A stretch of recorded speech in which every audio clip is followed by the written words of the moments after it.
সেদ্ধ করে রেখে দিয়েছি, সেদ্ধ করে রেখেছি। এই যে আলু ভেজে রেখেছি, আর এই যে পেঁয়াজটা ভাজবো। আমাদের গোটা গরম মশলা দিয়েছি, পেঁয়াজটা একটু লাল লাল করে ভেজে নিলে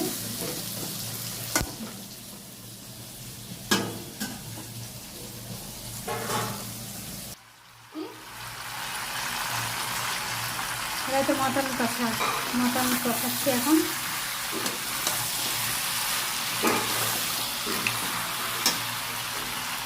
জন্মদিন আজ ফাটাফাটি খাবার, ফ্রাইড রাইস, ভেটকি মাছের ঝাল আর মটন কষা, সাথে পায়েস।